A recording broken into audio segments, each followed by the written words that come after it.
Muito bom dia. A aula de hoje, então, é do componente curricular de Sociologia. Sejam muito bem-vindos, então, ao ano letivo de 2021, onde nós já vamos iniciar com o ensino remoto, nos mesmos moldes de 2020, com a vantagem que agora a gente tem um pouquinho mais de experiência, tá? Então, nessa primeira aula, eu vou fazer para vocês uma breve apresentação desse componente curricular. Para quem já viu sociologia no ano passado no ensino médio, já sabe um pouco mais do que ela trata. E para quem está ingressando agora no ensino médio, vai ter uma ideia dos assuntos e conteúdos abordados ao longo desses 3 anos. Vou por uma breve um pequeno tour pela história da educação no Brasil, tá? Trazendo rapidamente para vocês o que aconteceu com a sociologia e com a filosofia, que fazem parte das ciências humanas, ao longo da história do Brasil. Tem a legislação da educação, ela sofreu mudanças durante a história da educação no Brasil e tem três importantes leis dessa legislação da educação que regeram a forma de ensino no Brasil. Uma é datada de 1961, uma é de 1971, que é essa que trata aqui, e uma de 1996, que é a legislação que rege até agora com algumas reformas. Tá? Ela vai sendo reformulada, vai sendo adaptada conforme as mudanças sociais que ocorrem, mas a legislação que rege todo o ensino no Brasil, a última modificação significativa que ocorreu foi em 96. Então, antes dessa LDB de 1971, que nós vamos falar, existia filosofia e sociologia nas escolas. Tá? Com a implantação do regime militar no Brasil em 1964, a legislação de 1971 sofreu uma reforma para que se adequasse ao momento social, ao regime de ditadura que estava vigente no país. Então, retiraram a sociologia, junto com a filosofia, e substituíram pela educação moral e cívica e por OSPB.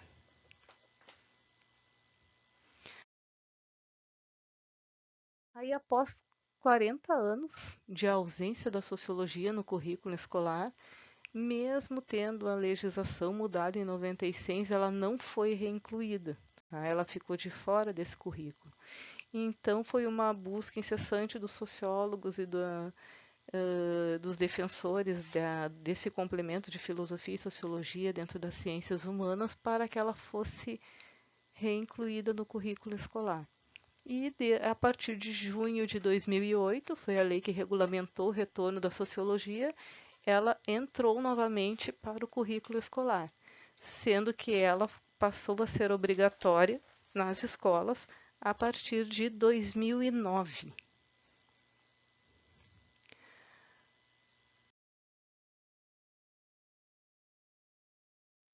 Mas para quem nunca viu, para que colocaram a sociologia no currículo escolar? O que ela estuda, gente?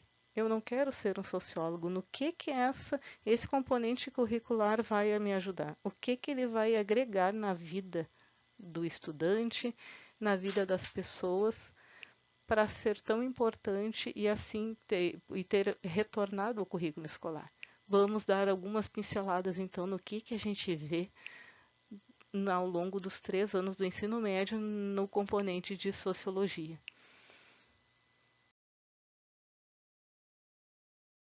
Os conteúdos que são trabalhados em sociologia ao longo desses 3 anos são conteúdos muito flexíveis. Pode se dever ao fato da sociologia ser uma ciência nova, tendo surgido ali a partir do desenvolvimento do capitalismo, que a gente vai ver que mudou radicalmente a formação da sociedade, a maneira como as pessoas se organizavam. Então, a sociologia traz esses acontecimentos que eles são mais novos, assim, e a gente consegue fazer a ligação de uma coisa que foi analisada lá no surgimento do capitalismo com o que a gente observa agora. O trabalhador assalariado do início da industrialização com o trabalhador assalariado de agora. Então, essas várias visões também, por que a gente vai ver teóricos? Porque cada um analisou a sociedade, a sua sociedade onde vivia, e para aquilo que eles viram que era um problema a ser resolvido, eles fizeram uma proposta de solução, que são as teorias ou correntes de pensamentos que a gente vai ver. E toda essa movimentação, toda essa produção teórica que foi feita, para quê? Para que pudessem ajudar a sociedade onde eles viviam a ter um desenvolvimento melhor. Qual que está certo, qual que está errado? Não existe um certo ou errado. A sociologia procura desenvolver essa visão do todo no seu aluno e nas pessoas, que nada tem um único ponto de vista. A forma como eu vejo um assunto ou um problema é diferente da forma como vocês veem. Isso vai depender da minha bagagem de vida, da bagagem de vida de vocês, e nenhum está mais correto que o outro. São pontos de vista diferentes, que ninguém tem obrigação de pensar igual a todo mundo, e esses pontos de vista, se conseguirem conversar entre si, chegar a um consenso, podem gerar um grande progresso, uma grande atitude, uma grande melhora para aquela sociedade onde vive, se todos os pontos de vista forem respeitados. Como já foi falado ali no slide anterior, a sociologia ela surgiu a partir da análise de uma mudança muito significativa que ocorreu na sociedade, que foi a mudança da sociedade feudal para a sociedade capitalista. Tá? O feudalismo, falando brevemente, assim, uma das coisas mais diferentes que tem, as pessoas saíram de uma área rural, onde faziam um trabalho agrícola, onde produziam, plantavam e colhiam. Quem trabalhava ali no feudo, a maioria do que colhia não era para si, mas a pessoa produzia o seu instrumento de trabalho, plantava e colhia. E a partir da desintegração do feudalismo, vem para uma cidade trabalhar numa fábrica onde aquela máquina não foi produzida por ele ou por ela, vai produzir uma coisa que nem sabe o que é, vai sair dali, vai para casa e não vai ver o que vai ser feito com aquela produção. E vai receber no final do mês um valor que muitas vezes é muito inferior ao que é vendido aquele produto que ele nem sabe o que é que ele fez.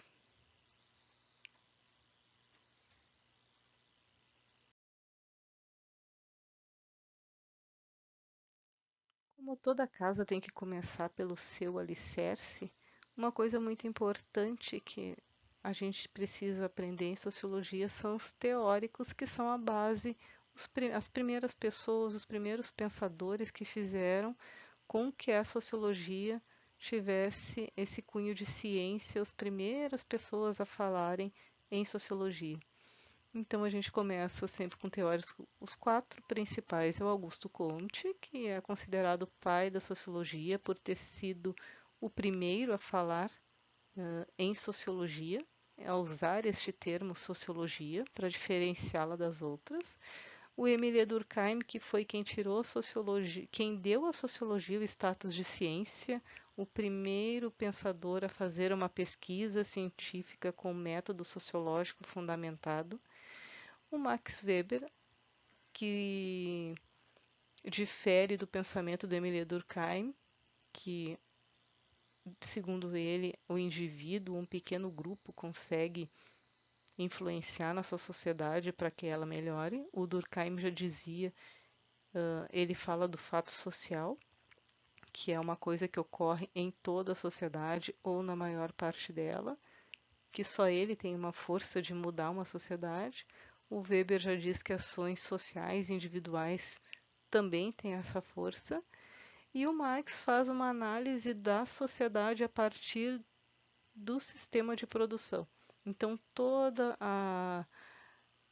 a teoria de classes sociais, a divisão das classes sociais em burguesia e proletariado, da visão de Karl Marx, é vista a partir tudo baseado no sistema de produção, que para ele era o que regia uma sociedade.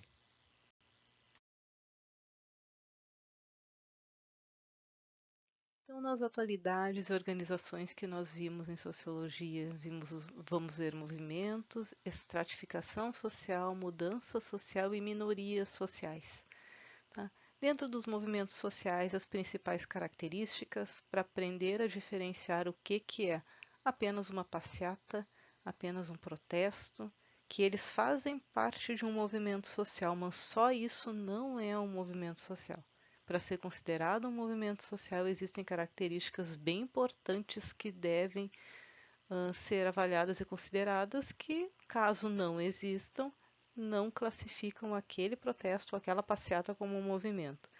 A estratificação social, as diversas divisões das sociedades pelo mundo, tá? Que nem todas as sociedades são divididas em classes como a nossa. As mudanças sociais que nós observamos no dia a dia, principalmente aquelas que ocorrem em virtude da globalização e do desenvolvimento de novas tecnologias, o acesso a essas tecnologias ou a falta de acesso a essas tecnologias. E as minorias sociais, algumas já muito conhecidas e outras que surgiram ou possam surgir em decorrência dessas mudanças sociais e do avanço e o aumento da globalização.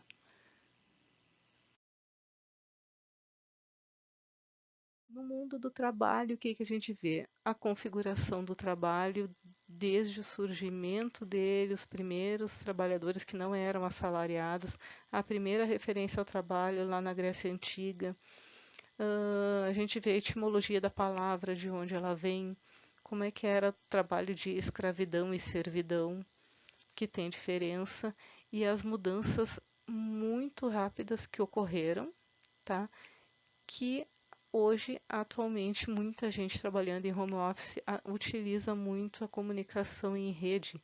Então, essa configuração do trabalho mudou muito ao longo dos anos e mudou muito radicalmente nos últimos anos. Então, tendo uma breve visão de de algumas coisas que a gente aborda na sociologia, o que é importante ressaltar para vocês? Que dentro de tudo isso, o que a sociologia procura desenvolver? Aperfeiçoar o senso crítico de vocês e entender que sempre tem uma ou mais maneiras de resolver uma situação. Tá? Esse senso crítico ele é desenvolvido bem tanto na filosofia quanto na sociologia e servem para coisas básicas assim. Vou dar um exemplo bem comum assim que bem do dia a dia mesmo que ocorreu nessa semana que eu achei interessante trazer para vocês. Eu vi alguém repassou uma mensagem de uma vaga de emprego de uma empresa renomada, grande da área de saúde, com um link que era para cadastrar o seu currículo, dizendo que não precisava de experiência e colocando a faixa salarial. Eu achei estranho aquilo ali, aí o que eu fiz? Eu busquei antes de repassar para quem eu pudesse conhecer e que tivesse interessada naquela vaga.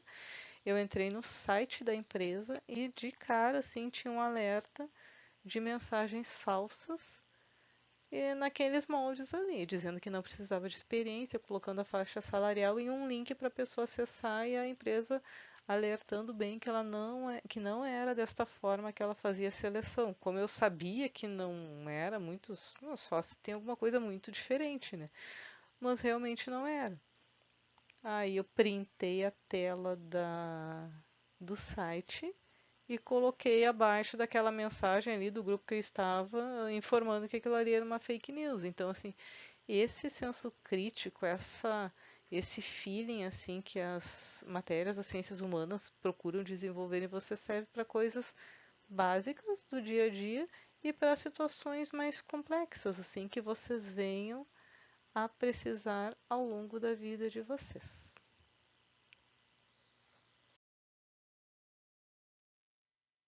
Então, fazendo o encerramento dessa apresentação de sociologia, que ela possa, ao longo desses 3 anos, capacitar vocês ou munir vocês de toda essa forma de olhar as situações, tá? Que facilite a tomada de decisões, desde a profissão que vocês queiram seguir, algum caminho que vocês queiram tomar, alguma coisa importante da vida de vocês, até essas mais do dia a dia mesmo, como foi falado agora um pouco antes.